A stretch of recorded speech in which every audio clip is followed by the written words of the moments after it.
मेरी अलग पहचान लिख देना, लहू से मेरी पेशानी पे हिंदुस्तान लिख देना। वाह वाह वाह वाह वाह, जिंदाबाद जिंदाबाद। क्या कहने, मेरी वाह अलग पहचान लिख देना, वाह। लहू से मेरी पेशानी पे हिंदुस्तान लिख देना।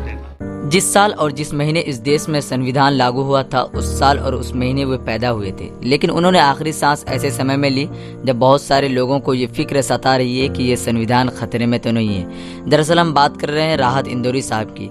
राहत इंदौरी साहब की इस तरह जाने की विडंबनाएं कई है। मंगलवार सुबह ही उन्होंने ट्वीट कर जानकारी दी कि उन्हें कोरोना है। ये भी ताकीद की कि कोई उन्हें या उनके परिवार वालों को फ़ोन न करे, वे खुद अपनी तबीयत का हाल सोशल मीडिया पर डालते रहेंगे। शाम होते होते खबर आ गई कि वो इस दुनिया को छोड़कर चले गए। एक वैश्विक महामारी के आगे इंसान बेबसी की बहुत आम मालूम पड़ने वाली इस मिसाल के बहुत तकलीफदेह मायने हैं। राहत इंदौरी के न रहने से कुछ उर्दू शायरी फीकी पड़ गई है, कुछ इंदौर फीका पड़ गया है और कुछ हिंदुस्तान का वो पुरखलूस मिजाज फीका पड़ गया है जिसमें हर मुसीबत का सामना करने का बेलौस जज्बा था।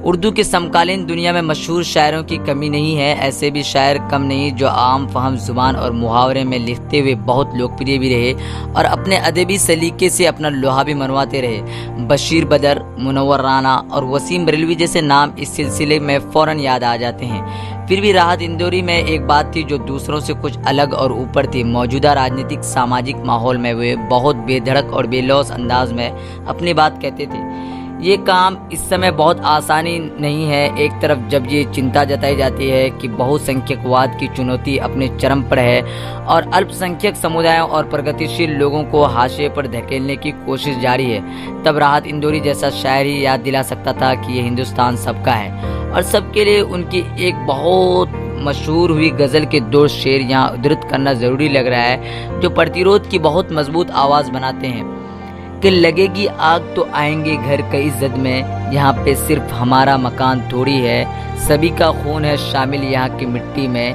किसी के बाप का हिंदुस्तान थोड़ी है।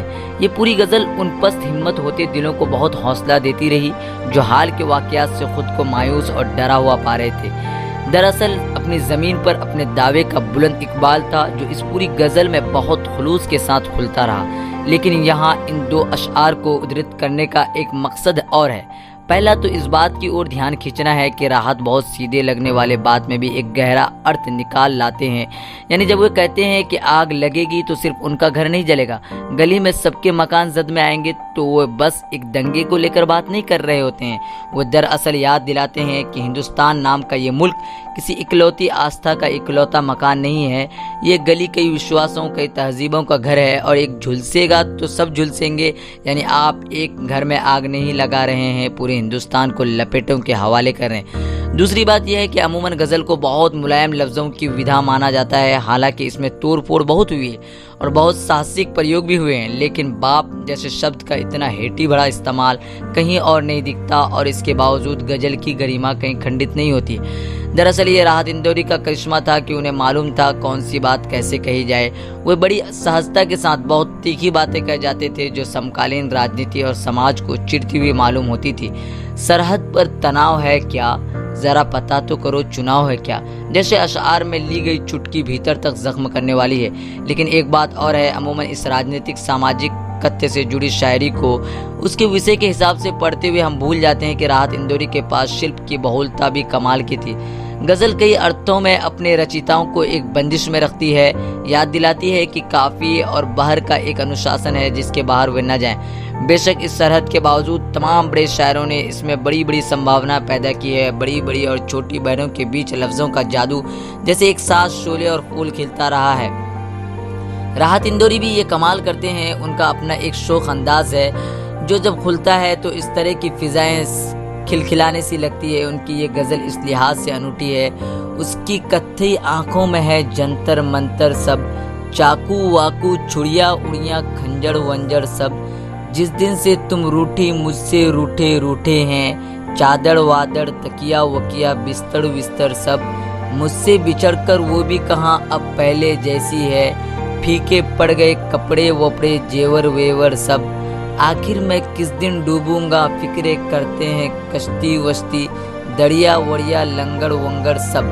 ऐसे शेर, ऐसी गजलें उनके यहाँ बहुत आयत में है जिनको लगातार उद्धृत करने का मन करता है। इनमें बगावत का शौक, रंग तो है ही, मोहब्बत का रवायती चुलबुलापन भी है, शहरों और मुल्क को लेकर एक अजीब सी दीवानगी भी है, और इंसानी वजूद के फानी होने का जो पुराना फलसफा है उसकी भी कई रंगतें हैं। एक ही विधा की बंदिश का सम्मान करते हुए उसमें अपना रंग जोड़ते हुए जो शायर अपनी बात कहता है वो बड़ा होता है। क्या अफसोस की बात है कि ऐसे शायर को भी हाल के दिनों में हमले झेलने पड़े, सफाई देनी पड़ी। उनके नाम पर चला दिया गया एक फर्जी शेर सोशल मीडिया पर वायरल हुआ और उनको आकर बताना पड़ा कि ये उनका शेर नहीं है।